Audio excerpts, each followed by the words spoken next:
Si Ray at Josie ay magkasama sa loob ng 40 taon na nagpapalaki ng 2 anak, sina Christine at Leo, at nagtatamasa ng mga bunga ng kanilang pagsusumikap.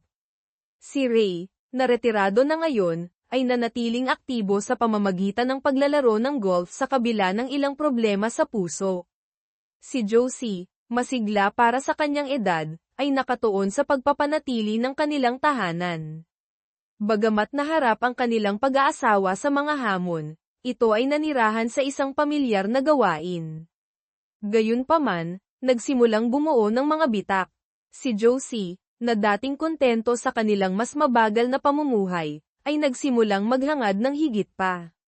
Naniniwala si Ray na nakapag-adjust na sila sa mga limitasyon ng kanyang kalusugan, ngunit iba ang nararamdaman ni Josie. Ang kanyang lumalaking kawalang kasiyahan ay hindi napansin ni Ray, na lumilikha ng isang emosyonal na distansya na nagbukas ng pinto sa isang bagay na hindi inaasahan. Isang umaga, nakansela ang laro ni Ray ng golf dahil sa malakas na ulan. Nabigo, umuwi siya ng mas maaga kaysa karaniwan, nang hindi na nag-abala pang balon si Josie. Nang pumasok siya sa bahay, nagulat siya nang makita si Josie na nakasuot ng pink na sutlang robe, nakatayo kasama ang isang mas batang lalaki. Sa edad na 50, mayroon pa ring kaakit-akit na figure si Josie, na malinaw na hindi napansin ng estrangherong ito. Habang naglalakad si Ray papasok, binati siya ni Josie ng isang ngiti at tinangkang halikan siya, ngunit umiwas siya. Nababaliw ka na ba, Josie? Mas gusto kong hindi malaman kung saan galing ang bibig mo, kahit na mahuhulaan ko, sabi ni Ray, na nadidiri, at napagtanto kung ano ang halos ginawa niya. Mabilis na ipinakilala ni Josie ang binata, si Luke, sa kanyang asawa. Si Luke ay halos 1 pulgada ang taas kaysa kay Ray, ngunit ang kanyang fit at atletikong pangangatawan ay nagpapakita na malamang na siya ay nasa kanyang 20s o 30s. Marahil ay isang dating atleta sa kolehiyo.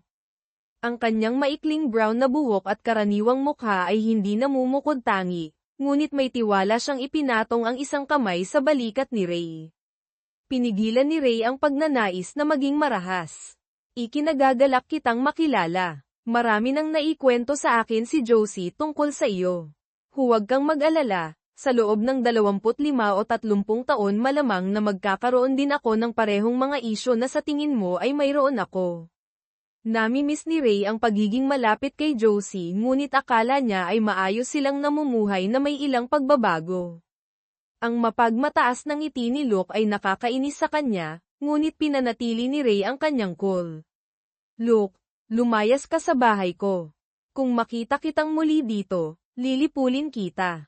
Mayroon akong armas. Nawala ang ngiti ni Luke habang mabilis siyang umalis, na bumubulong, akala ko ayos lang sa iyo. Nilock ni Ray ang pinto at nagmarcha papunta sa kanyang silid tulugan, galit na tila walang pakialam si Josie sa nangyari.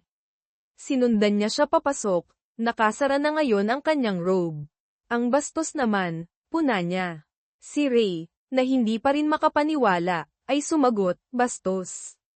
Naabutan kitang may kasamang lalaki na katutulog mo lang, at ako pa ang bastos. Nababaliw ka na, lamambat si Josie, sinusubukang hawakan ang balikat ni Ray, ngunit umiwas siya. Pasensya ka na, Ray. Maganda ang pinagsamahan natin, pero hindi iyon sapat para sa akin. Sana sinabi mo sa akin. Saan mo ba nakita ang lalaking ito? Kaibigan siya ni Marjorie. Nang hindi niya gusto, ibinigay niya sa akin ang kanyang impormasyon. Ginagamit ka lang niya para sa madaling pakikipagtalik. Siguro, pero ginagamit ko rin siya. Kaya anong pagkakaiba? Kalmadong sabi ni Josie. Gaano na ito katagal? Ilang buwan na. Pumupunta siya kapag nagogolf ka, inaalagaan niya ako, at umaalis bago ka makabalik.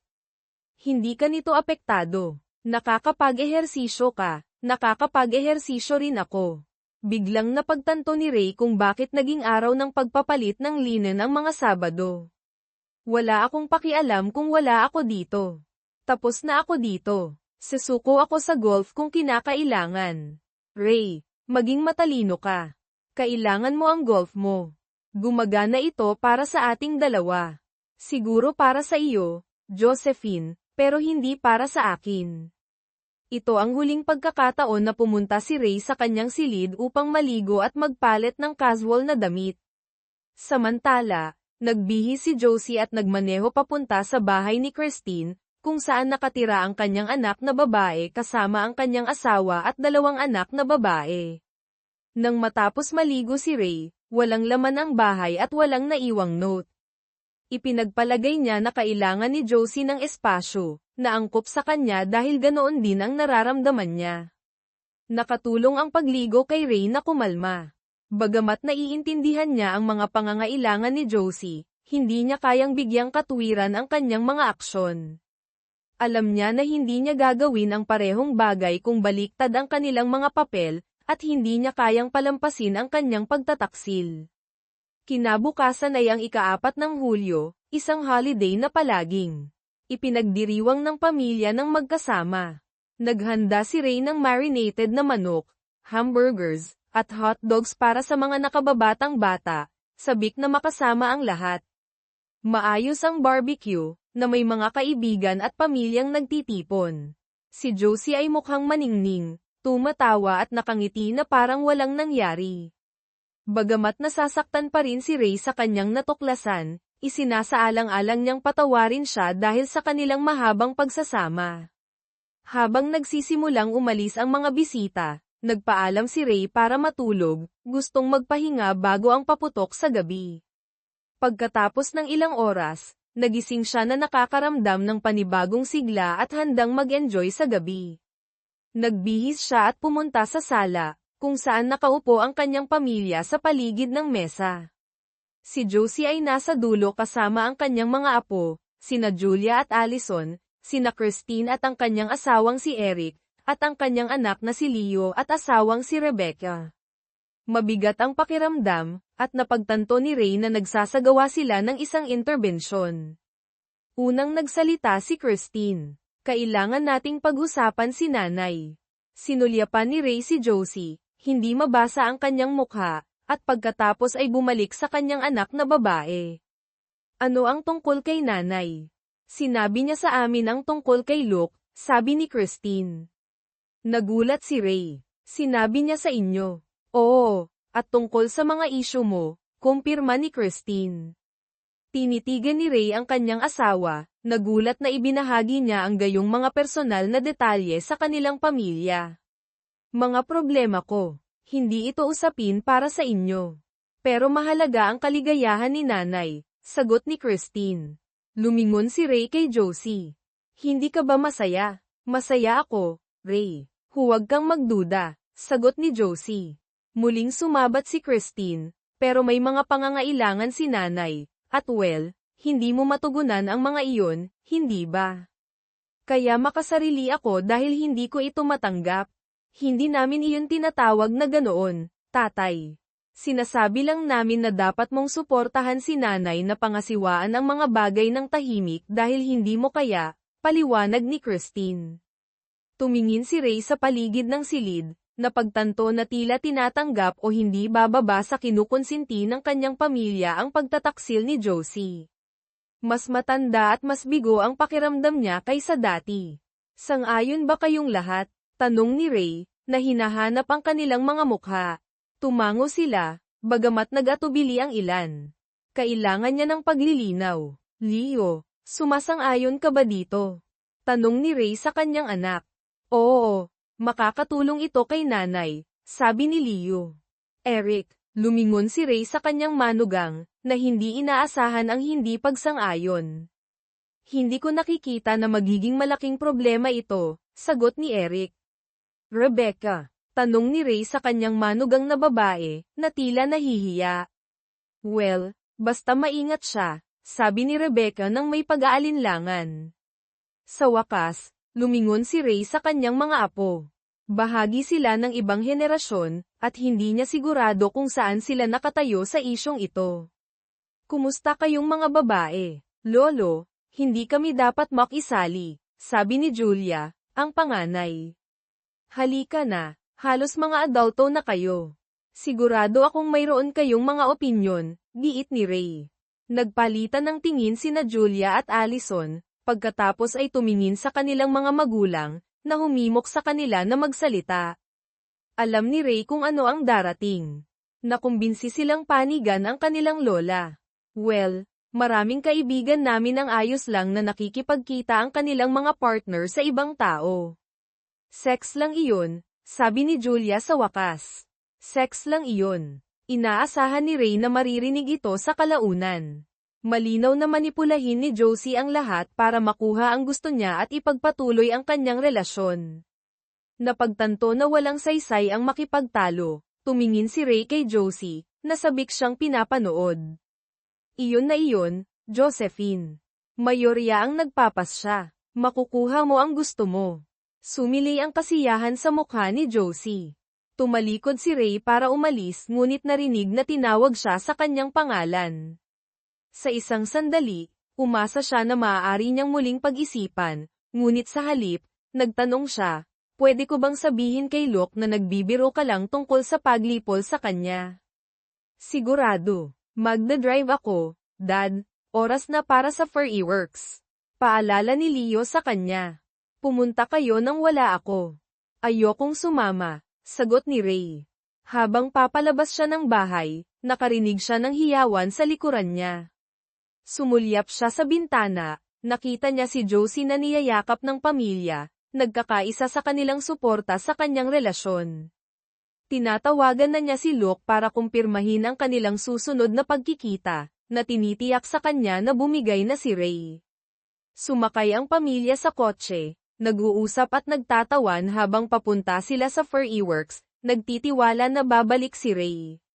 Samantala, nagmaneho si Ray sa isang tahimik na burol na tinatanaw ang lungsod, isang lugar na madalas niyang puntahan para mag-isip. Labis siyang nasaktan sa pagtataksil ng kanyang pamilya, na nakakaramdam ng pagkakait at kawalang saysay. Ang kanilang suporta sa pagtataksil ni Josie ay nagparamdam sa kanya na siya ay isang tagalabas, na parabang siya ay itinapon, katulad ng mga lumang kwento ng mga nakatatanda na iniiwan kapag hindi na sila nakikitang kapaki-pakinabang. Ang gusto lang ni Ray ay matulog, ngunit ang pagtulog sa araw ay may mga downside nito. Lampas na ng hating gabi nang sa wakas ay makauwi siya. Nakita niya na naroon pa rin ang kotse ni Christine, kasama ang kay Josie, ngunit umalis na ang lahat. Nang papalapit siya, binuksan ni Josie ang pintuan sa harap, malamang na naalarma sa tunog ng kanyang car alarm. Saan ka nang galing? Nag-aalala ako, sabi niya. Nilagpasan siya ni Ray nang hindi tumutugon. Nakaupo si Christine sa sofa, nakatingin sa kanya nang may pagtataka. Bakit ka pa nandito? Tanong niya. Nag-alala si nanay nang hindi ka bumalik pagkatapos ng fireworks. Kinailangan ng umalis ng maaga ang lahat. Kaya nanatili ako. Sana sinagot mo ang iyong telepono, sagot ni Christine. Sinulyapan ni Ray ang kanyang telepono, naaalala na pinatay niya ito kanina. Gaya ng nakikita mo, ayos lang ako. Maaari ka nang umuwi, nagulat si Christine. Karaniwan ng mabait at magalang ang kanyang ama, ngunit iba ito. Pinanood niya itong tumungo sa kanyang silid-tulugan at isinara ang pinto. Kinuha niya ang kanyang purse, hinalikan ang kanyang nanay, at umalis. Nang matapos maglinis si Josie, tulog na si Ray. Nanatiling tahimik ang bahay. Nang sumunod na linggo, alam ni Josie na hindi masaya si Ray sa kanyang relasyon ngunit naniniwala siya na matatanggap niya ito dahil mahal siya nito. Nagtitiwala siya na sa kalaunan ay makakalimutan o isasantabi niya ito. Para kay Ray, gayunpaman, para bang gumuho ang kanyang buhay. Pagkatapos ng mga dekada ng pagiging isang debotong lalaki ng pamilya, siya ngayon ay itinatapon ng mismong mga taong kanyang inuna. Ang desisyon ni Josie na isama ang pamilya sa kanyang relasyon ay nagmarka ng katapusan ng kanilang pag-aasawa sa kanyang paningin. Ang kanilang suporta sa kanyang pagtataksil ay sumire sa kanyang pakiramdam ng pagiging kabilang sa pamilya, lahat ng kanyang itinayo ay nawawala. Sa Sabado, sinunod ni Ray ang kanyang routine at nagmaneho papunta sa country club para makipagkita sa kanyang golf group. Ito ay 8 nakatatandang lalaki na nagpapalit-palit ng kanilang mga porma linggo-linggo. Bagamat sinubukan ni Ray na mag-focus sa laro, alam niya mismo kung ano ang nangyayari sa bahay. Hindi naman pinakamasama ang kanyang performance, ngunit ito ang pinakamasama na niya sa loob ng ilang panahon.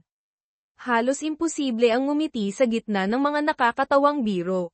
Pinanood ni Josie si Ray na umalis para mag-golf ng alas 7 ng umaga, umaasang magpakita ng pagmamahal sa pamamagitan ng halik, ngunit nanatili siyang malamig at malayo. Bagamat ayaw niyang saktan ito, isinantabi niya ang isipan. Nang dumating si Luke, pinaparada niya ito sa kalsada para hindi makaakit ng atensyon. Matapos siyang kumatok, pinapasok niya ito, na nakasuot lamang ng robe, na mabilis na napunta sa sahig habang naghahalikan sila ng masidhi. Binuhat ni Luke sa kanyang mga bisig at dinala sa silid tulugan, kung saan tumagal ang kanilang pagtatagpo ng halos 2 oras. Pagkatapos, nag-shower si Luke, habang inaayos ni Josie ang kama at nagsimula ng laundry. Nang inaasahang makauwi si Ray, maayos na ang lahat. Nang hindi nakabalik si Ray pagsapit ng alas 2, bahagyang nag-alala si Josie. Pagsapit ng alas 3, sinimulan niya itong tawagan, ngunit lahat ng tawag ay napunta sa voicemail. Pagsapit ng alas 5, nawala pa ring balita, lumaki ang kanyang pag-aalala. Pagsapit ng alas 7, tinawagan niya si Christine para humingi ng tulong. Hindi nagtagal, sina Christine, ang kanyang asawang si Eric, at ang kanilang mga anak na babae ay nasa bahay ni Josie. Pumunta si Eric sa country club, kung saan nalaman niya na umalis na si Ray ilang oras na ang nakalipas. Tumawag si Christine sa pulis, ngunit hindi pa sila opisyal na makakapag-file ng missing persons report. Dahil walang paraan para makausap ang mga kaibigan ni Ray sa golf, naiwan ang pamilya na maghintay ng may pagkabalisa. Bandang alas 11 ng gabi, nakakita si Julia ng mga headlight na papasok sa driveway. Nakakaramdam ng confrontation, umakyat siya at ang kanyang kapatid sa itaas habang si Eric, natulog na, ay nanatili sa lumang silid ni Leo. Sina Josie at Christine na lamang ang natira para harapin si Ray.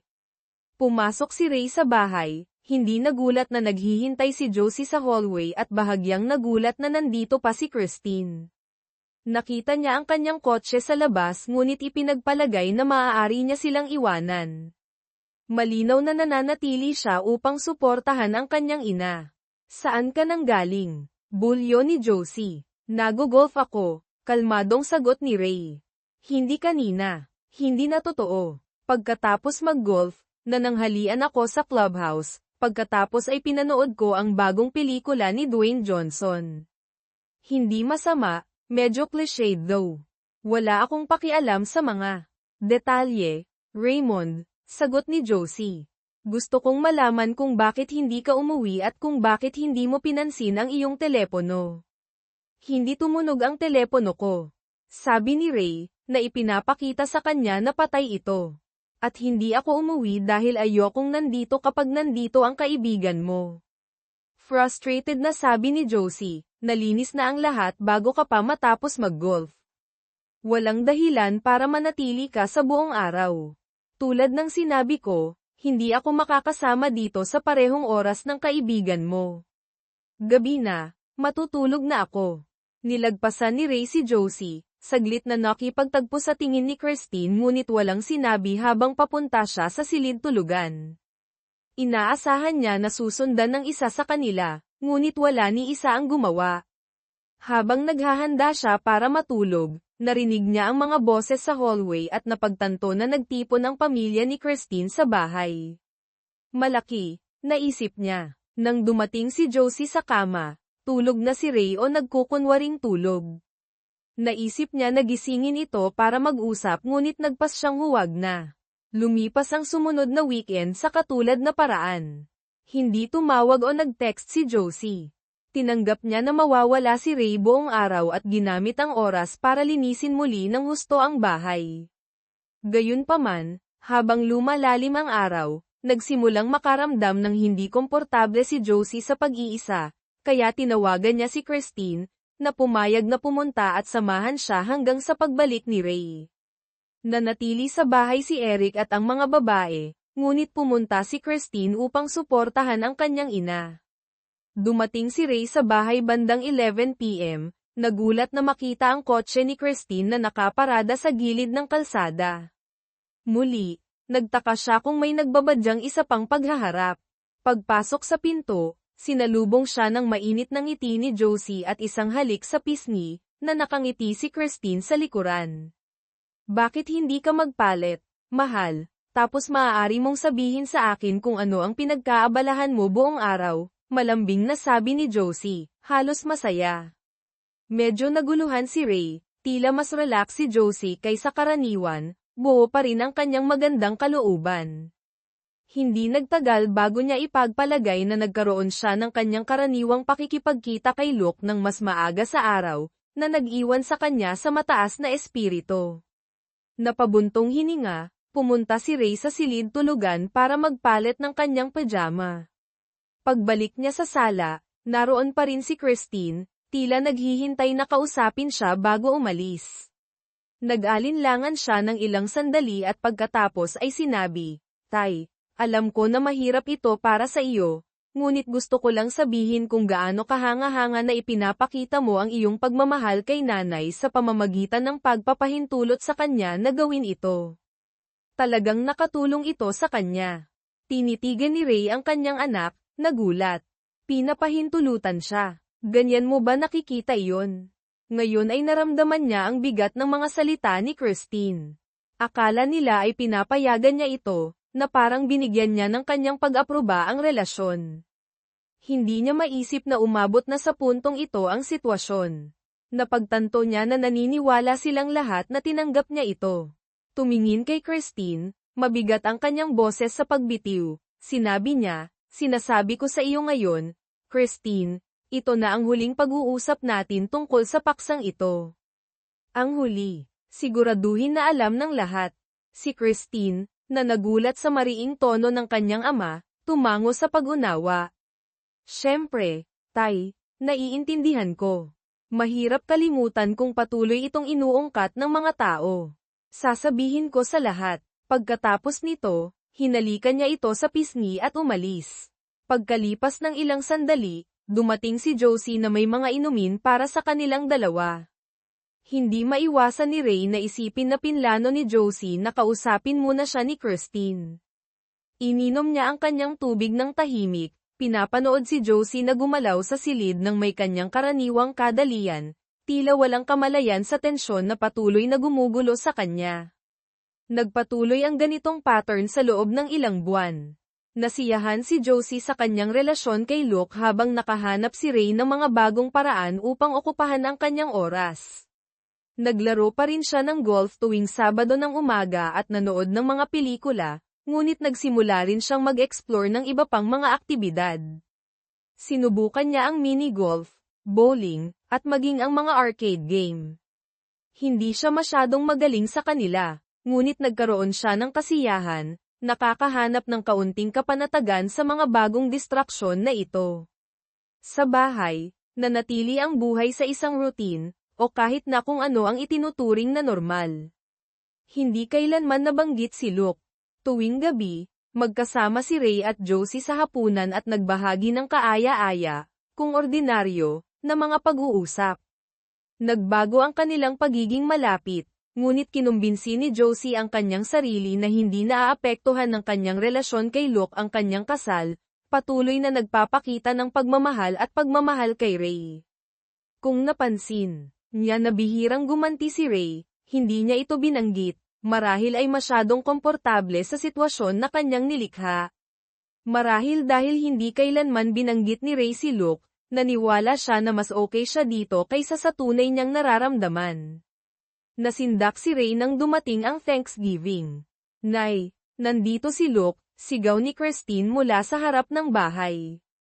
Si Ray, na nakaupo sa isang upuan na nagbabasa ng pahayagan, ay nagyelo. Kung umiinom siya ng isang bagay, ay naibugan na niya ito. Humigpit ang kanyang mga kamay sa paligid ng papel habang umaalingaw ang mga salita sa kanyang ulo. O mabuti, sabi ni Josie. Hindi ako sigurado kung makakarating siya. Nakaramdam si Ray ng pagsiklab ng galit na umaakyat sa kanya. Pinindot niya ang lever sa upuan, ibinababa ang footrest, at tumayo, nagngingit-ngit. Anong ginagawa niya rito? Tanong niya, na sinisiyasat si Josie. Inimbitahan ko siya para sa Thanksgiving, kalmadong sagot niya. Wala siyang pamilya sa bayan, at wala siyang mapuntahan. Sinabi ko sa iyo na hindi ako naririto sa parehong oras tulad niya. Kaya nga wala ako tuwing Sabado. Nanginginig ang boses ni Ray sa galit. At ngayon inimbitahan mo siya sa bahay ko para sa isang pamilyang holiday. Bahay ko rin ito, Raymond. Wala siya rito para sa sex, hapunan lang ito. Inaasahan kong magiging maayos ka, malamig na sabi ni Josie, na nakatayo ng matatag. Hindi makapaniwala si Ray sa kanyang naririnig. Tumalikod si Josie at naglakad papunta sa pintuan sa harap upang batiin si Luke, ipinakilala siya sa kanilang mga anak, sa kanilang mga asawa, at sa kanilang mga apo, na parang ito ang pinaka-natural na bagay sa mundo. Kinuha niya ang kamay ni Luke at dinala siya sa sala para makilala si Ray, ngunit nang lumiko sila, wala na si Ray doon, o hindi man lang sa upuan kung saan siya naroon ilang sandali kanina. Luminggalingi si Josie, nagtataka, bago napagtanto na umalis na siya. Nagtungo siya sa kusina, naririnig ang motor ng pintuan ng garahe na nagsisimula.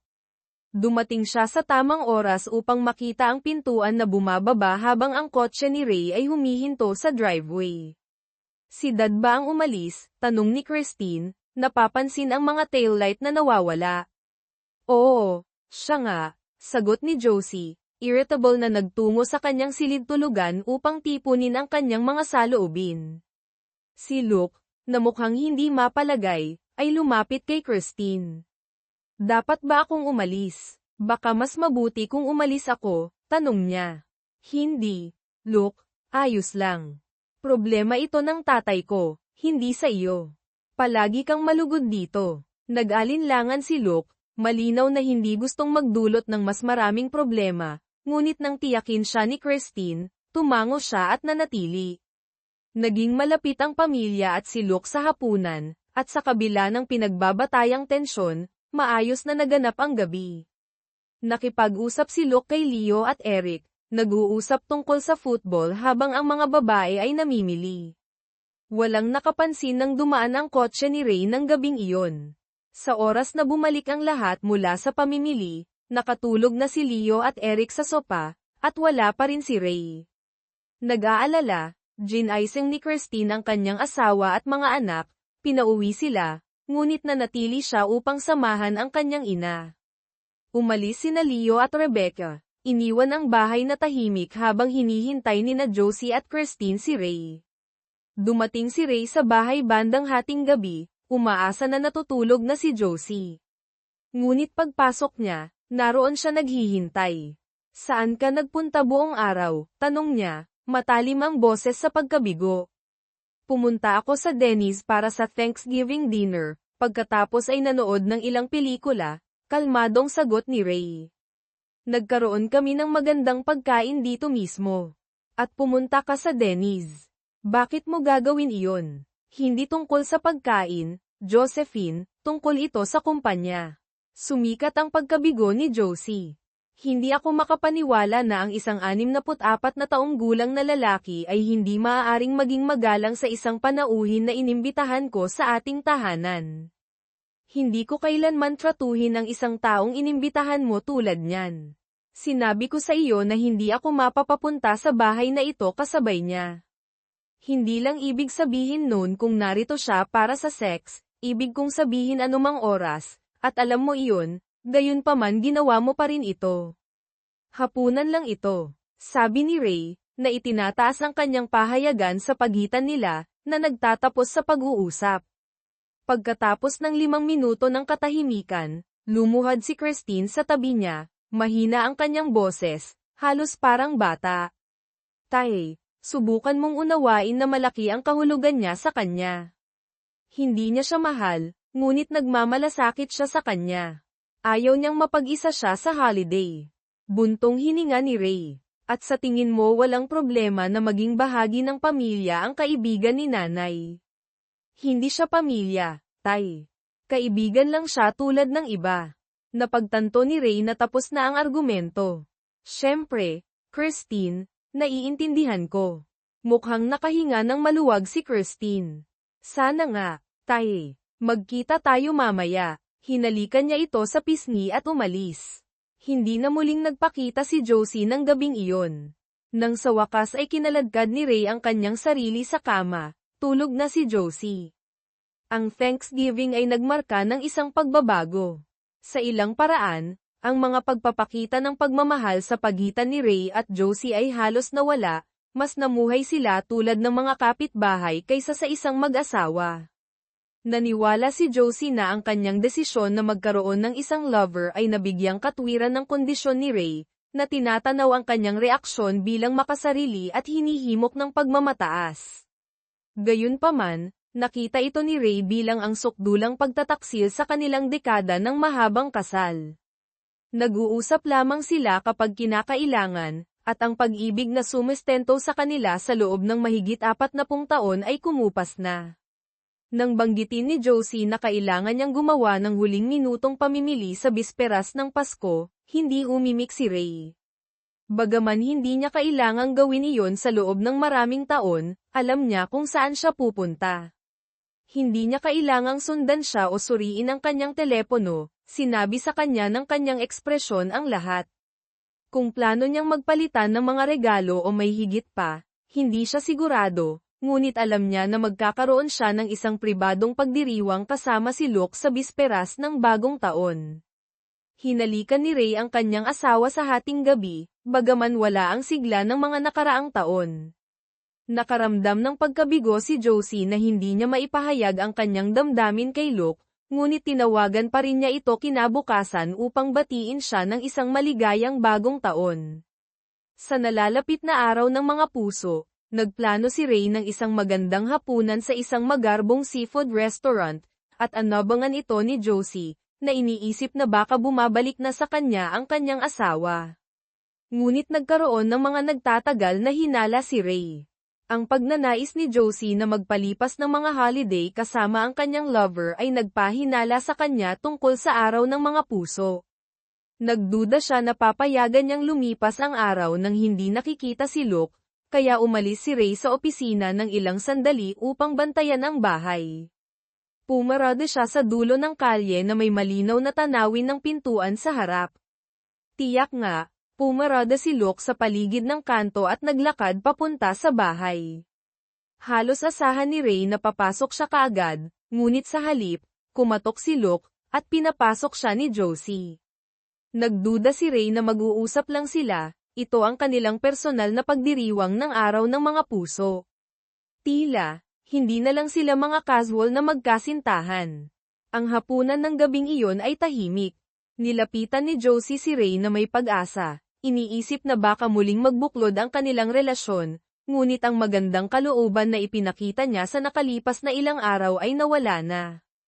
Nabigo si Josie ngunit sinubukang sulitin ito, nagtataka kung ano ang nagbago.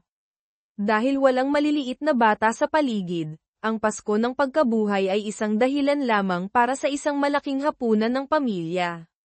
Itinago nila ang ilang malalaking plastik na itlog sa bakuran, karaniwang naglalaman ng mga gift card o katulad, para lang ito sa kasiyahan at upang pasukin ang holiday spirit. Sa ginhawa ni Ray, hindi inimbitahan si Luke. Hindi bababa sa iginalang iyon ni Josie. Matapos ang mga pagdiriwang sa umaga, inanunsyo ni Ray na hihiga siya habang medyo pagod siya. Wala itong hindi niya kayang harapin, gusto lang niyang iwasan ang pagiging malapit sa pamilya na nagtaksil sa kanya. Hindi niya sila maiiwasan ng buo, ngunit maaari niyang limitahan ang kanyang oras sa kanila. Magandang araw, kaya binuksan niya ang isang bintana na nakaharap sa likod bahay, pinapapasok ang isang malamig na simoy. Sa kasamaang palad, narinig din niya ang pag-uusap nina Josie at Christine. So, kumusta si Luke? Narinig niyang tanong ni Christine.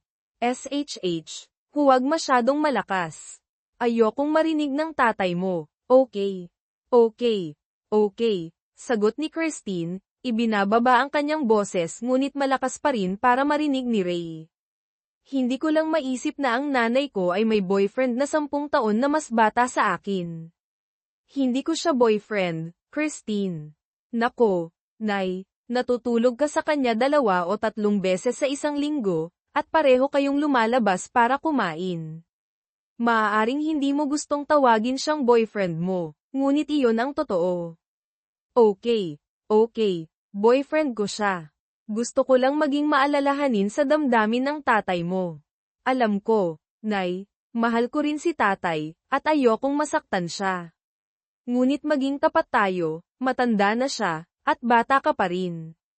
5 taon lang ang tanda niya sa akin, Christine. Sa aktual na edad, oo, ngunit aktibo ka, at halos hindi siya makalusot sa araw ng walang pagtulog. Nararapat mo ito. Sa totoo lang, medyo nagseselos ako na nakikipag-date ka ulit. May alam pa bang iba? I mean maliban sa Sabado ng umaga, Leo, Eric, Rebecca. Hindi ko sila isinasama. Sang-ayon ba ang lahat dito? Sa tingin ni Leo at Eric, ay okay lang. Sumasang-ayon sila na dapat kong tuparin ang aking mga pangangailangan dahil hindi na kaya ni tatay. Si Rebecca lang ang nag-iisip na mali ito, ngunit ayaw niyang saktan si tatay, kaya hindi siya magsasalita.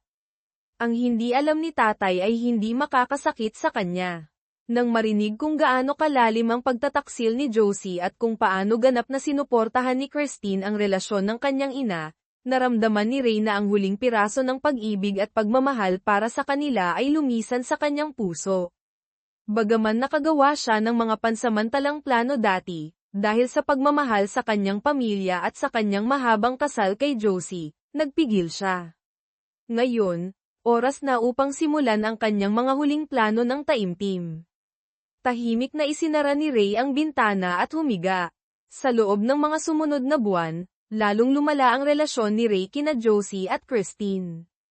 Hindi gaanong mas maayos ang mga bagay sa kanyang mga anak na lalaki at manugang na lalaki, ngunit sinubukan niyang pagbutihin ang mga bagay kay Rebecca at sa kanyang mga apo, naniniwala na napakabata pa nila upang ganap na maunawaan ang sitwasyon.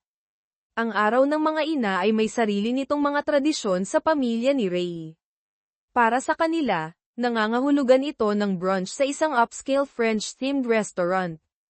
Ang pagkain at serbisyo ay mahusay, na may mga presyo na tumutugma. Noong mas bata pa ang mga bata, dinadala ni Ray ang pamilya upang ipagdiwang kasama si Josie. Habang lumalaki ang mga bata at nagsimulang magtrabaho, kinuha nila ang tradisyon, ginagawa rin ang parehong para sa araw ng mga ama. Ang pamilya ay may hindi pangkaraniwang kaayusan, ang kabilang magulang ay hindi dumadalo sa pagdiriwang. Ilang taon na ang nakalilipas, tumigil na si Ray sa pagpunta sa araw ng mga ina, at tumigil na si Josie sa pagdalo sa araw ng mga ama. Ipinagdiwang ng mga bata ang bawat magulang ng hiwalay, at palaging naging maayos si Ray doon hanggang sa taong ito. May pakiramdam siya, batay sa mga kamakailang pangyayari, na mayroong hindi tama, kaya sa halip nagugulin ang kanyang karaniwang libreng oras sa pagbabasa, nagbihis si Ray at nagtungo sa restaurant. Mga 30 minuto na ang nakalipas ni Josie, kaya alam niyang naroroon siya. Hindi niya planong lumahok o ipaalam sa sino man na naroroon siya. Sa katunayan, nagduda siya na kailangan pa niyang lumabas ng kotse. Nagmaneho siya sa paligid ng parking lot, madaling nakita si Christine sa kotse ni Eric, pagkatapos ay ang kotse ni Josie, na sinundan ni Leo at Rebecca.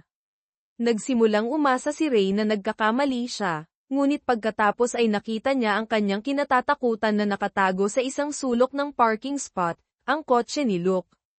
Ray ay nakita na ito ng sapat na beses para makilala ang plaka.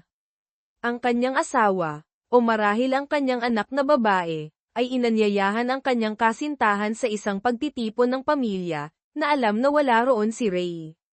Sa kabila ng lahat ng nangyari at sa kabila ng paglaho ng pagmamahal ni Ray kay Josie, ang bagong pagtataksil na ito ay pumuno sa kanya ng galit. Anumang plano na kontrolin ang kanyang mga aksyon ay naglaho. Umuwi si Ray, Kinuha ang kanyang mga golf club, at nagtungo sa lokal na golf course.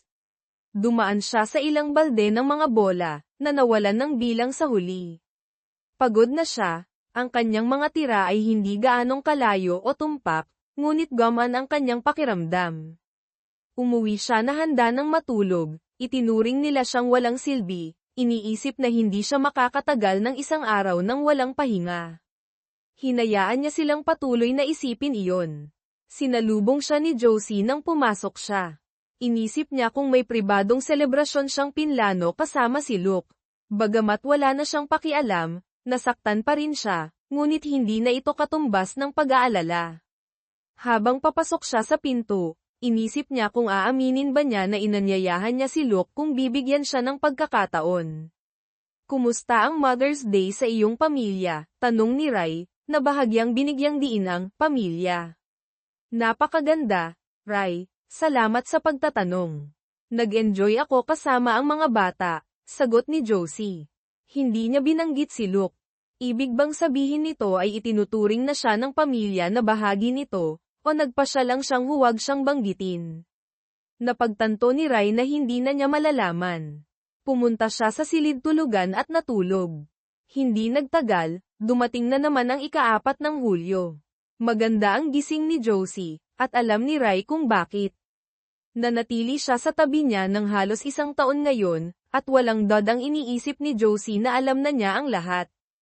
Mayroon siyang asawa na sumusuporta sa kanya at isang mas batang lalaki na nakikita niya ng ilang beses sa isang linggo. Sa isip niya, halos perpekto ang kanyang buhay. Nagsimula si Luke ng bagong trabaho sa gabi, na nagpapahintulot sa kanya na gumugol ng ilang kalahating araw sa isang linggo kasama si Josie. Bagamat hindi gaanong kalaki ang sweldo, hindi iyon ang dahilan kung bakit siya kasama niya. Para maiwasan na ipamukha ito kay Rai, kadalasan ay hindi sila naglalagi sa silid tulugan ni Josie maliban sa kanilang mga Sabadong matinee. Ginagamit nila ang apartment ni Luke o humihiram ng lugar ng kaibigan kung kinakailangan. Dahil may mga kasama sa bahay si Luke, ang pinakamahirap na bahagi para kay Josie ay ang hindi isama si Luke sa mga pagtitipon ng pamilya. Hindi na niya ito binanggit kay Rai, dahil alam niyang hindi niya babaguhin ang kanyang isip, at iyon lang ang talagang nakabalisa sa kanya noong una.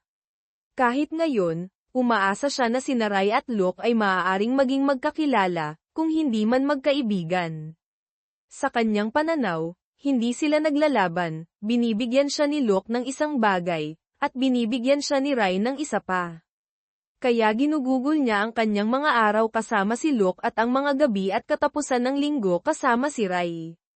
Hindi niya maintindihan kung bakit hindi ito maaaring gumana, kaya nag-aatubili. Hindi niya inanyayahan si Luke sa barbecue at fireworks outing ng pamilya.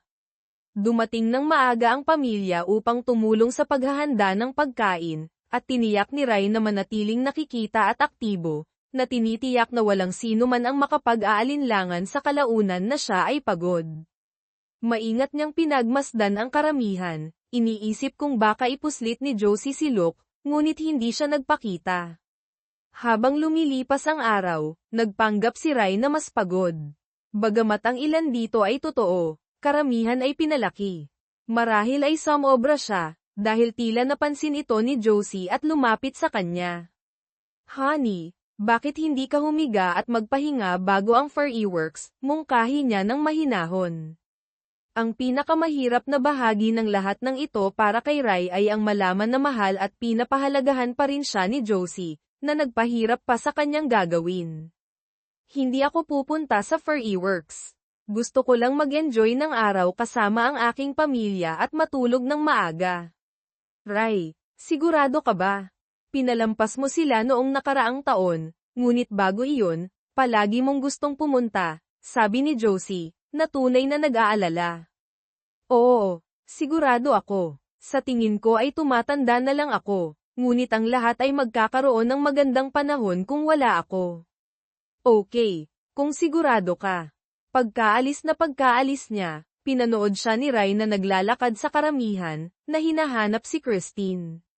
Napagtanto niya na sinusubukan ni Josie na kumpirmahin kung dadalo siya sa Furry Works dahil plano niyang anyayahan si Luke. Bagamat hindi nito binago ang anumang bagay, ang sariwang pagtataksil ay sumakit ng husto. Habang lumalalim ang gabi, umalis na ang karamihan sa mga bisita, na nag-iwan lamang ng pamilya. Sina Josie, Christine, Leo, at Eric ay lahat ay huminto upang tanungin muli si Rai kung gusto niyang sumama sa kanila sa Furry Works, na ipinapahayag kung gaano nila siya kamimiss. Nakita ni Rai ang totoo, na napagtanto na ang kanyang pamilya ay lumalayo sa kanya. Habang naghahanda silang umalis, nilunok niya ang kanyang galit at nagsabi ng ilang salita sa bawat miyembro ng pamilya. Sa kabila ng nakaraang taon, pinahahalagahan niya ang mga alaala ng kanilang panahon na magkasama at mamimiss ang mga sandaling iyon. Niyakap niya ang kanyang mga apo ng pinakamatagal. Pinanood ni Rai na may mabigat na puso habang nagsiksikan ang pamilya sa minivan ni Christine, na nagtatawanan at masaya, na hindi man lang napansin ang kanyang pagkawala. Sinubukan niyang itulak sila mula sa kanyang isipan at nakatuon sa kanyang mga susunod na hakbang. Umuwi ang pamilya ng mas huli kaysa karaniwan, na nagbibigay kay Josie ng oras na mag-isa kasama si Luke. Nagpasalamat si Luke sa kanila sa pagsama sa kanya, lalo na dahil wala siyang malapit na pamilya sa malapit, bagamat si Josie lamang ang gumugol ng maraming oras sa kanya. Tinanggap na siya ng pamilya bilang bahagi ng kanilang pinalawak na bilog at pinahahalagahan kung gaano niya pinasasaya si Josie. Nagpaalam sila sa parke dahil hindi na siya makakabalik sa bahay. Pagkauwi ng pamilya, sinubukan nilang maging tahimik para hindi makagambala kay Rai. Nagbuhos sila ng inumin at umupo sa paligid ng hapagkainan upang mag-usap sa loob ng 30 hanggang 45 minuto bago biglang naalala ni Josie si Rai at hiniling kay Leo na tingnan siya. Tumayo si Leo at dahan-daang naglakad papunta sa silid tulugan. Hindi niya nakita si Rai na natutulog ngunit napansin ang kumot na nakabalik, na nagpapakita ng puting nyebe na mga kumot na palaging iginigiit ni Josie na nasa kama. Nakita niya ang singsing sa kasal ni Rai at isang flash drive. Hindi ito magandang senyales. Wala siya, sabi ni Leo nang bumalik siya. Anong ibig mong sabihin na wala siya? Tanong ni Josie. Wala siya, nanay. Walang sino man ang natulog sa kama. At nakita ko ito sa mga kumot, sagot ni Leo, na itinataas ang singsing at flash drive. Hindi lubos na naniniwala, sumugod si Josie sa silid tulugan at nakita mismo na hindi nagamit ang kama. Nang bumalik siya sa sala, ikinokonekta na ni Eric ang flash drive sa laptop. Naglalaman lamang ang drive ng isang malaking file. Tumango si Josie kay Eric, at din-double-click niya ito. Nagsimulang mag-play ang video, at noong una, nakakita sila ng isang blankong dingding ngunit nakarinig ng mga boses. Ilang sandali lamang, lumitaw si Rai sa kamera. Nagre-record ba? Tanong ni Rai sa isang tao sa labas ng screen. Oo, sagot ng boses ng isang babae. Bumaling si Rai sa kamera. Magandang gabi sa lahat. Kung natiempo ko ng tama ito, pinapanood ninyo ito mga 10 PM galing pa lang sa Furry Works show. Reflexively na tumingin ang lahat sa orasan at nakita nilang malapit ng mag-11 PM hindi na nila inabala na tingnan si Rai pagka-uwi nila. Sa sandaling ito, ako ay nasa isang eroplano na lumilipad ng malayo sa mga hangganan ng Estados Unidos. Kung nagtataka kayo, hindi na ako babalik, sabi ni Rai. Hindi, sigaw ni Josie, na napaiyak. Pinagtaksilan mo ako. Nagpatuloy ang video, bawat isa sa inyo, ang aking asawa, na nagkaroon ng aking pagmamahal at suporta sa loob ng mahigit 40 taon, na hindi kinailangang magtrabaho ng isang araw sa labas ng pagpapalaki ng ating mga anak, itinapon ako na parang basura para sa isang lalaking kalahati ng aking edad. At nang maglakas loob akong tumutol, ginawa ninyo ang buong pamilya laban sa akin. Akala ko ang 40 taon ng katapatan, dedikasyon, katapatan, at suporta ay nangangahulugan ng isang bagay sa iyo, Josephine. Nararapat ako ng mas mahusay. Ang iyong mga pagnanasa, at maging tapat tayo, ang mga ito ay mga gusto, hindi mga pangangailangan, ay dapat na nagbigay ng daan sa aking mga damdamin. Ang paggawa nito sa likod ko ay masama na, ngunit ang pagpilit sa pamilya na pumanig sa iyo ay mas masahol pa. Ang araw na iyon ay parang 7 kutsilyo ang isinaksak sa aking puso. Christine, ang iyong pagtataksil ay sumakit tulad ng sa iyong ina. Noong lumalaki ka, palagi kang daddy's girl.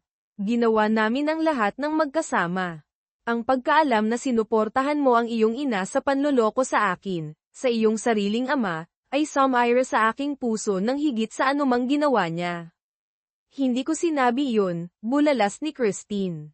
Kahit kailan. Nagpatuloy ang boses ni Rai sa video. Leo, Eric, kayong dalawa ang dapat na pinakamalaking idiot sa mundo. Napagtanto ba ninyo na sa pamamagitan ng pagsuporta dito, binigyan ninyo ang inyong mga asawa ng pahintulot na manloko sa inyo? Leo, sa tingin ko ay hindi ito gagawin ni Rebecca, ngunit pagkatapos ng narinig ko kay Christine, dapat kang mag-alala. Eric, kung sasabihin ni Christine na hindi kanya nasisiyahan, aalis siya. Sinabi na niya sa kanyang ina kung gaano siya naninibugho. Tumingin si Eric kay Christine, na umiling habang umaalingaw ang mga salita ni Rai sa silid. Hindi, baby, hindi ko sinabi iyon. Hindi ko kailanman gagawin iyon, protesta ni Christine. Hindi nagbago ang boses ni Rai. At kumusta ka naman, Eric? Hindi ka talaga makakatutol sa nangyayari, di ba? Nasabi mo na normal ito para kay Josie, o normal lang ito dahil hindi ito nangyayari sa iyo. Ano ang mangyayari kapag ikaw na ang susunod? Itatanggi ni Christine na gagawa siya ng ganoong bagay, ngunit tanungin mo siya kung sa tingin niya ay mali para sa kanya. Bakit okay para sa kanyang ina? Sasabihin sa iyo ng kanyang sagot ang lahat. Pinahinto ni Eric ang video at tumingin sa kanyang asawa. Sabi mo ay naiinggit ka sa iyong ina. Hindi ko matandaan kung ano talaga ang sinabi ko. Ang ibig ko lang sabihin ay natutuwa ako na nakakaranas siya ng bagong relasyon at natutuklasan muli ang kanyang sarili, sabi ni Christine. Kaya gusto mo bang tuklasin muli ang iyong sarili sa ibang tao? Tanong ni Eric. Hindi, baby, huwag mong palakihin ito. Mahal kita at ayaw kong makasama ang iba maliban kung hindi na ako makaganap, di ba? Honey, pwede ba nating pag-usapan ito mamaya? Kailangan nating mag-focus kay nanay ngayon, putol ng boses ni Rai mula sa video sa kanilang usapan.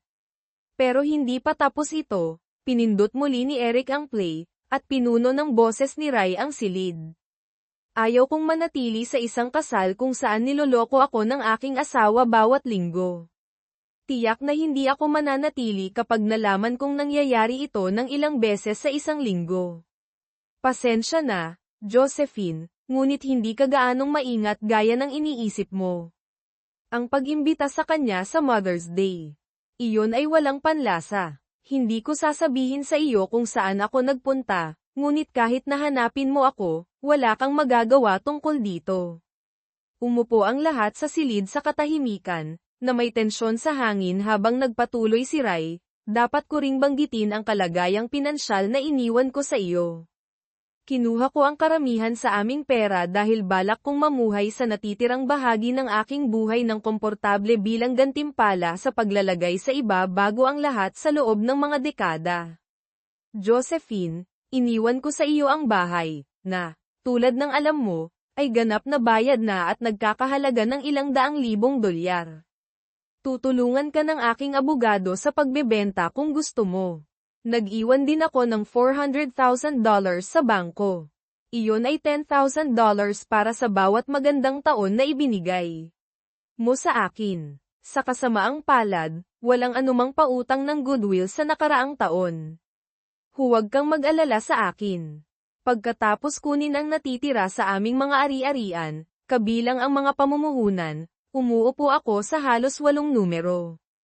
Okay lang ako, bagamat nagdududa ako na may pakialam sa akin. Ipinapakita ng paraan na ako ay tratuhin sa nakaraang taon kung ano talaga ang nararamdaman ninyo sa akin. Nagpalitan ang lahat ng hindi mapalagay na tingin ngunit nanatiling tahimik. Oh, At kung nag-aalala kayo na gugugulin ko ang aking mga ginintoang taon ng nag-iisa, huwag kayong mag-alala. Mayroon na akong kasama, at nakaupo siya sa tabi ko sa eroplano ngayon. Hayaan ninyong ipakilala ko siya, Deborah. Lumitaw ang mukha ng isang babae sa frame, na tumutugma sa boses ng babae kanina. Hello, ako si Deborah. Tutulungan ko si Ray na gastusin ang maaaring naging mana ninyo, sabi niya, nakamakaway sa kamera. Mukha siyang nasa kalagitnaan ng 50s, isang kaakit-akit na morena. Ngumiti si Ray sa kamera bago nagpatuloy, matagal nang nagkakasama si Deborah at ako sa nakalipas na 4 o 5 buwan. Simula nang sabihin ko sa kanya kung ano ang ginagawa ng aking asawa, gumugugol kami ng maraming oras ng magkasama at natuklasan kung gaano kami katugma. Josephine, marahil ay naaalala mo si Deborah, nakilala mo na siya ng ilang beses.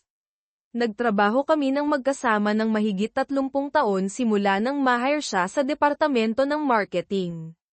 Nag-early retirement siya para sumama sa akin sa aking bagong tahanan.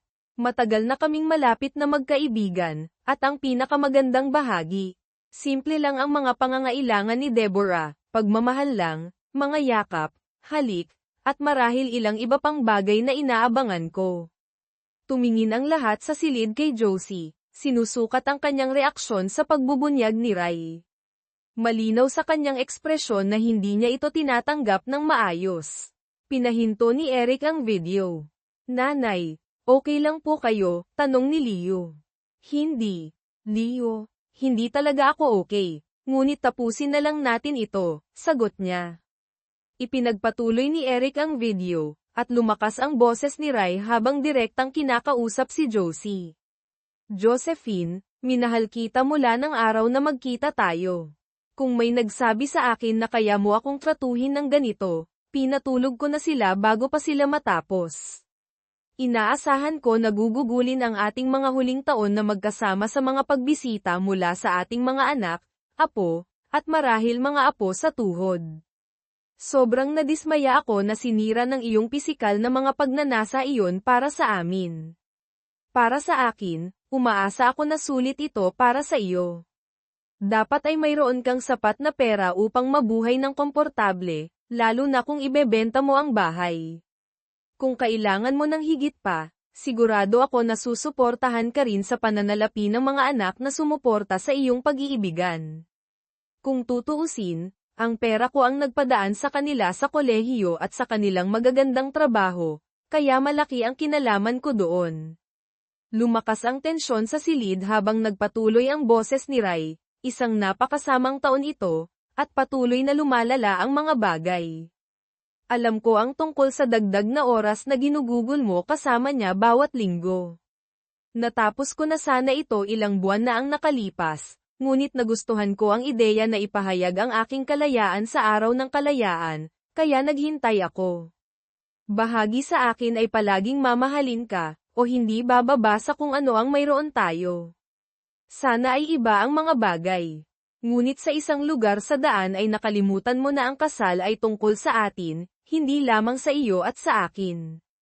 Hindi ako gumawa ng mga desisyon na makikinabang sa akin at makakasakit sa iyo, hindi tulad ng ginawa mo kay Luke. Marahil ay naisip mo na tatanggapin ko ito, marahil dahil palagi akong nagsasakripisyo para sa iyo, ngunit hindi na mahalaga ngayon, tapos na ito at hindi na maibabalik. Para sa iyong kapakanan, sana ay sulit ito. Paulem, Josephine, mamimiss kita at kung ano ang maaari sana nating naging. Narito ang pagsasalin sa Filipino, tumingin si Ray ng diretso sa kamera, at ang screen ay naging itim. Lahat sa silid ay lumuluha, ang ilan ay higit kaysa sa iba. Wala ni isa man sa kanila ang nag-asahang ang relasyon ni Josie at Luke ang magtataboy kay Ray. Noon, palaging sumasang-ayon si Ray sa mga gusto ni Josie, at akala nila ay ganito rin ang mangyayari sa pagkakataong ito. Sa kaibuturan ng kanilang puso, walang naniniwala na may lakas ng loob si Ray na gawin ang anumang bagay maliban sa tanggapin ito. Pagod at nanginginig, nagpasya silang lahat na magpalipas ng gabi sa bahay ni Josie upang suportahan siya. Nililinis ni Rebecca ang kusina nang tumunog ang telepono. Karaniwan ay nakakatanggap lamang siya ng mga tawag mula sa kanyang asawa, si Leo, o paminsan-minsang telemarketer. Ang numero ay nakablock, na nagpataas ng kanyang pagtataka, ngunit nagpasya siyang sagutin. "Hello Rebecca," sagot niya sa telepono. "Rebecca, si Ray ito," ang pamilyar na boses sa kabilang linya. "O Diyos ko, Ray, kamusta ka na? Nasaan ka?" tanong ni Rebecca. Kitang-kita ang pag-aalala sa kanyang boses. "Okay lang ako, Rebecca. Talaga, pero hindi ko masasabi sa iyo kung nasaan ako ngayon." "Kamusta ka?" Ibinaling ni Ray ang usapan. "Okay lang ako, Dad. Mayroon akong balita, buntis ako," ibinahagi ni Rebecca. "Congratulations. Ilang buwan na?" tanong ni Ray, kitang-kita ang init sa kanyang boses. "Mga ilang buwan pa lang. Nalaman namin pagkaalis mo. Hindi ko akalain na halos 3 linggo na pala simula nang umalis ka," sagot ni Rebecca. Lumalambot ang kanyang boses. "Oo, ang bilis ng panahon. Salamat nga pala sa pagtawag mo sa akin na Dad. Akala ko ay nawala ko na ang titulong iyon," sabi ni Ray, may pagpapasalamat sa kanyang tono. "Sa akin, hindi pa," paniniguro ni Rebecca sa kanya. "Alam mo, Dad, may utang akong paumanhin sa iyo. Dapat nagsalita ako nang kamprontahin ka ng lahat. Mali iyon, pero bago pa lang ako sa pamilya at natatakot," pag-amin ni Rebecca, bahagyang nangangatog ang kanyang boses. "May kutob ako, pero sa totoo lang, wala na sanang nabago." Determinado sina Josie at Christine na ituloy iyon. "Pinapatawad na kita," kalmadong sabi ni Ray. "Salamat, Dad. Napakalaki ng kahulugan nito, lalo na dahil gusto ko na parehong lolo ay maging bahagi ng buhay ng aking anak." "Magiging bahagi ka ba nito?" umaasang tanong ni Rebecca.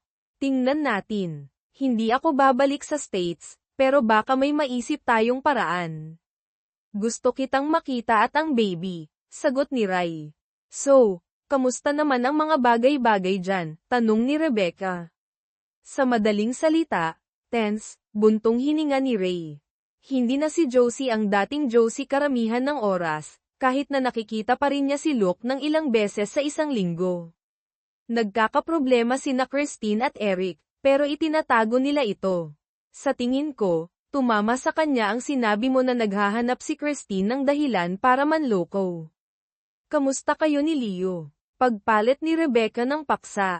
"Okay lang kami, nasa maagang yugto pa rin ng pag-aasawa, kaya sariwa pa.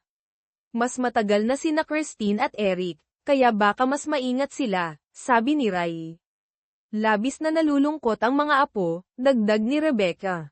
"Nagulat ako. Lagi kang malapit sa kanila," sagot ni Ray, nagulat. "Namimiss nilang makasama ka. Hindi nila iniisip na malaking bagay ang casual na sex, pero naiintindihan nila na iba ito kapag kasal ka," paliwanag ni Rebecca. "Naiintindihan ko. Malinaw ang impluwensya ni Christine sa kanilang mga reaksyon," pag-amin ni Ray. "Makinig ka, maaari mo bang tipunin ang lahat sa bahay mo ngayong gabi? Sa tingin ko ay handa na akong magsalita. Sa tingin ko ay hindi magiging problema iyon, Dad," pagsang-ayon ni Rebecca. "Kung gayon ay mag-usap tayo mamaya," pagtatapos ni Ray. Nang gabing iyon, nagtipon ang buong pamilya sa sala ni Leo at Rebecca. Malinaw na sinabi ni Rebecca na hindi imbitado si Luke, kahit na naghanda siya ng mga sandwich. Ang tensyon sa hangin ay nagdulot ng labis na pag-aalala sa lahat para kumain. Eksaktong 8:00, tumunog ang telepono. Inilagay ni Rebecca ang telepono sa speaker. "Hi, Dad, nandito na ang lahat," anunsyo ni Rebecca. "Salamat, honey. Para malaman ninyong lahat, kasama ko si Deborah. Subukan nating magkaroon ng magalang na pag-uusap, hindi pagtatalo." "Sumasang-ayon ba ang lahat?" tanong ni Ray. Nagbulungan ng pagsang-ayon ang mga miyembro ng pamilya. "Mabuti. Gusto kong maghintay hanggang sa lumipas ang ilang oras bago tayo mag-usap. Kinontak ko muna si Rebecca dahil nararamdaman ko na hindi siya gaanong komportable sa lahat ng ito tulad ng iba sa inyo. Leo, congratulations sa baby, panimula ni Rai. Salamat, Dad. Susubukan kong maging karapat-dapat sa pamantayan ng pagiging ama na itinakda mo. At seryoso ako, sagot ni Leo. Tulad ng sinasabi nila, ang pinakamagandang bagay na magagawa mo para sa iyong mga anak ay mahalin ang kanilang ina. Tandaan mo iyan at magiging mahusay ka, payo ni Rai. Pagkatapos ay kinausap ni Ray ang kanyang mga apo. Allison, Julia. Opo, Grandpa, sabay nilang sagot. Mga bata, nabigo ako na kampi kayo sa inyong lola, ngunit kinumbinsi ako ng inyong mga tiyahin na sina Rebecca at Deborah na maaaring napilitan kayo at hindi ninyo lubos na naunawaan. Kulang kayo sa karanasan sa buhay para maunawaan ang mga komplikado ng pagiging adulto at isang 40 taong kasal. Mayroon pa rin ako ng inyong mga email at numero ng telepono, kaya maaari pa nating pag-usapan ito mamaya, kung okay lang. Siyempre, Grandpa, namimiss lang namin kayo, sagot ni Allison. Namimiss ko rin kayo. Bakit hindi kayong dalawa maghanap ng magawa habang nag-uusap ang mga matatanda? Mungkahi ni Ray. Niyakap ng mga bata ang kanilang lola at nagpaalam bago lumabas ng silid. So, pagpapatuloy ni Ray, mayroon bang gustong sabihin? Ray, honey, please, panimula ni Josie, hindi nakakagulat sa lahat. Bumalik ka na. Maaari nating pagdaanan ito. Kung sinabi mo sa akin na aalis ka talaga, maaari sana nating ayusin ito. Bakit kinailangang umabot sa ganito? Josephine, sinabi ko sa iyo na hindi ko tatanggapin ito. Pero lumapit ka sa pamilya para sa suporta. Sinimulan mo siyang imbitahan sa mga kaganapan ng pamilya at nakikita siya ng maraming beses sa isang linggo. Pinalitan mo ako sa kanya noong halos roommates pa lang tayo. Sa wakas ay napuno na ako. Pero wala ka nang sinabi. Akala ko ay tinanggap mo na ito. Akala ko ay isa lamang itong bagay na ginawa ko, sabi ni Josie, nanginginig ang kanyang boses. Tiningnan siya ni Ray, matatag ang kanyang tono. Nagdulot ito ng lamat sa ating pag-aasawa at walang paraan palabas maliban dito. Mula nang piliin mo siya kaysa sa akin, ang ating pag-aasawa ay doomed. Sobrang sorry ako, Ray. Hindi ba natin, panimula ni Josie, puno ng pag-asa ang kanyang boses. Hindi, Josephine, hindi natin maaari, pagputol ni Ray. Kahit na gusto ko, at hindi ko gusto, gumawa ako ng pangako kay Deborah, at balak kong tuparin ito. Paano ang iyong pangako sa akin? Iyon ang nauna mong ginawa, pagpupumilit ni Josie, nag-uunahan ang mga luha. Oo, ginawa ko, at tutuparin ko pa rin ito kung hindi mo sinira ang sa iyo. Ngunit nang gawin mo iyon, pinalaya mo ako mula sa akin at binigyan ako ng pagkakataong gumawa ng bago, na nagawa ko na, sagot ni Ray. Bumagsak ang silid sa isang mabigat na katahimikan, ang tanging tunog ay ang mahinang hikbi ni Josie. Josie, malumanay na sabi ni Ray, sorry ako, pero walang saysay na ipagpatuloy ito. Sinadya mo man o hindi, itinulak mo ako palayo. Walang balikan. Walang isa mang salita, tumayo si Josie at tahimik na lumabas ng silid, patungo sa kwarto ni na Christine at Eric. Si Christine, na pinapanood ang kanyang ina na umalis, ay nagsalita, malamig ang kanyang boses. Fair enough, Daddy. Tumawag ka lang ba para saktan si Mom at pahiyakan siya, dahil lang sa hindi kayang tanggapin ng ego mo na may ibang lalaki na nagpapasaya sa kanya? Si Ray, hindi natitinag, ay sumagot, iyan ba talaga ang nakikita mo, Christine? Eric, kamusta ang iyong ego? Handa na ba itong tanggapin na may ibang lalaki na nagpapasaya sa iyong asawa ng higit pa sa iyo? Sumulyap si Christine kay Eric, na nanatiling tahimik sa buong pag-aasawa nila. Si Christine ang laging dominanteng kasosyo, at si Eric, tulad ng maraming asawang lalaki, ay nakisabay dito. Ngunit kamakailan lamang, nagkaroon ng pagbabago, at napagtanto ni Christine na ang kanilang pag-aasawa ay nasa malubhang problema na.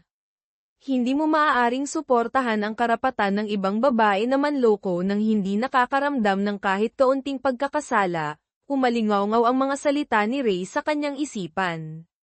Lamambat ang kanyang tono. Hindi, Ray, hindi iyon patas. Tama ka, hindi ko naisip iyon ng ganito, pag-amin niya ng tahimik. Sa halaga nito, Ray, pagkatapos ng lahat ng ito, nagkakaroon kami ni Christine ng malubhang problema. Sa wakas ay nagsalita si Eric, sinira ang kanyang katahimikan. Naiintindihan ko, sagot ni Ray, pero hayaan mong sabihin ko ito sa iyo, ipaglaban mo ang iyong pag-aasawa bago mahuli ang lahat. Mahal ninyong dalawa ang isa't isa, ngunit nagsimula ninyong ipagwalang bahala iyon. Napansin ko na iyon bago pa nangyari ang lahat ng ito. Hayaan ninyong maging babala ito, hindi ang wakas. Tandaan, isa kayong team. Ibinaling ni Christine ang kanyang ulo. Hindi ko sinasadya na mangyari ito, Dad, bulong niya. Mabigat ang kanyang boses sa pagkakasala. Alam ko. Pero Christine, hindi ginawa ni Josie ito ng mag-isa. Sabi ni Ray. Kalmado ngunit matatag ang kanyang tono. Muling tumahimik ang silid. Ang bigat ng mga salita ni Ray ay nakabitin sa hangin. Pagkatapos ng ilang sandali, muling nagsalita si Christine. Maliit ang kanyang boses, halos tulad ng isang bata. Dad, maaari ba kitang makausap ng mag-isa? Kung wala ng problema sa iba.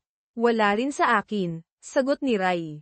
Sumulyap si Christine sa paligid ng silid, at nang walang nakitang pagtutol, kinuha niya ang telepono at nagtungo sa isang bakanteng silid, isinasara ang pinto sa likuran niya.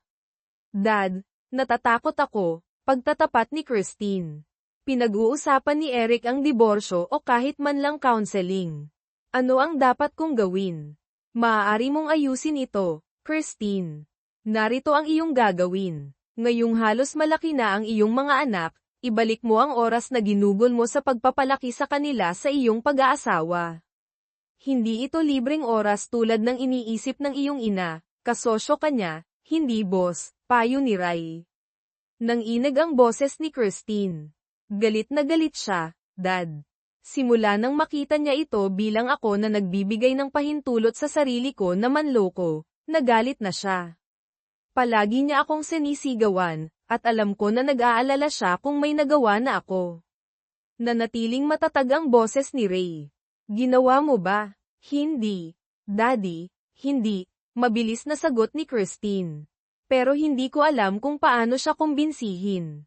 Ang tanging magagawa mo ay tiyakin na walang dahilan para sa hinala sa hinaharap.